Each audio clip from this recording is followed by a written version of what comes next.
So এবার আমরা যে জিনিসটা দেখবো যে নোটিশ কীভাবে আপনারা একটা কাস্টম বানাতে পারেন, যেরকম এই যে এখানে দেখেন প্লাগইনের মধ্যে গেলে একটা নোটিশ দেখাচ্ছে, ঠিক আছে? সো এরকম নোটিশ আমরা আমাদের প্লাগইনের মধ্যেও কিন্তু ক্রিয়েট করতে পারি।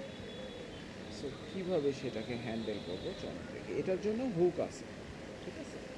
সো আমরা হুকটাই বেশি গুরুত্ব দিচ্ছি, কারণ হুক নিয়ে বেশি কাজ করতে হবে আপনাদের বেসিক। সো হুকে আমরা ইউজ করবো তো অ্যাকশন হুক।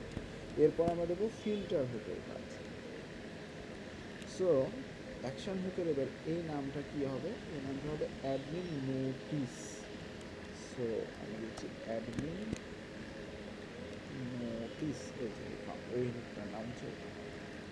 সো মনে করেন আমি এখানে দিলাম অ্যাড নোটিস, যে কোনো এখানে ফাংশনের নাম যে কোনো দিতে পারে। সো ফাংশনটা বানিয়ে ফেলি।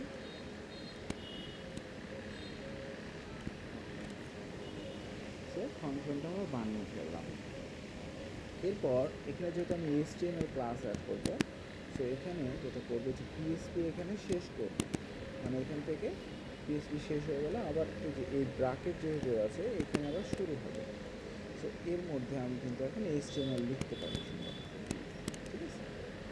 এভাবে আমরা HTMLটাকে নিতে পারি। সো মনে করেন এই জায়গায় আমি একটা ক্লাস দেবো, আর এই জায়গাতে আমি একটা ট্যাগ নিচ্ছি, তো এখানে লিখতেছি অ্যাড কাস্টম নোটিস। এখন এই জায়গায় আমি একটা ক্লাস অ্যাড করতেছি নোটিস, যেটা হচ্ছে ওয়ার্ডপ্রেসের ক্লাস। সো এখন যদি এখানে রিলোড দেন আমার প্লাগইনটা অ্যাক্টিভ আছে, এই যে দেখেন এখানে কিন্তু চলে আসছে অ্যাড কাস্টম নোটিস, ঠিক আছে?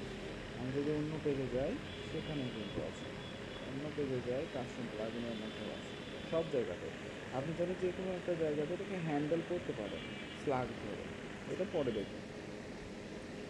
সো আমি যদি এবার এখানে লিখি notice error, notice error class, তাহলে এবার নোটিস ইরোরের একটা ক্লাস দেওয়া হয়ে যাবে, ঠিক আছে?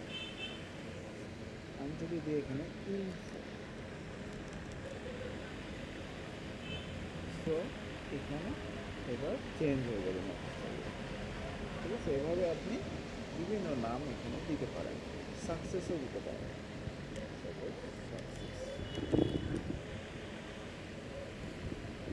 ক্লাস অনুযায়ী ডিজাইনটা হয়ে যাচ্ছে। ওকে, এখন অন্যান্য নোটিসে ক্লিক করলে কিন্তু এই নোটিসটা চলে যায়, আমাদেরটাতে কিন্তু ক্লিক করার কোনো অপশন নাই, ঠিক আছে? তো আমাদেরটাতে কিন্তু ক্লিক করার অপশন আছে। এখানে একটা ক্লাস অ্যাড করতে হবে এটার জন্য। সো ইজ ডিসমিসেবল ক্লাস, সো ডিসমিসেবল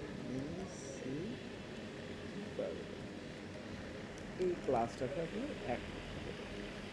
তাহলে এবার যেটা দেখবেন রিলোড টাইম, এই যে দেখুন ক্রস বাটন আছে, ক্লিক করেন চলে গেল, আবার ক্লিক করেন আসছে, ক্লিক করেন চলে গেল, ঠিক আছে?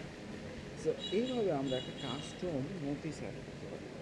সো এটাকে জাস্ট আমরা পরবর্তীতে কোথায় শো করাবো, কী উদ্দেশ্যে করাবো, মনে করেন আপনি যখন প্লাগইন ইনস্টল করবেন তখন একটা নোটিস শো করাবেন, ঠিক আছে? সো এরকম বিষয়গুলো আমরা নেক্সটে দেখবো। ওকে, ঠিক আছে? হ্যান্ডেল করাটা আমরা কীভাবে হ্যান্ডেল করতে পারি।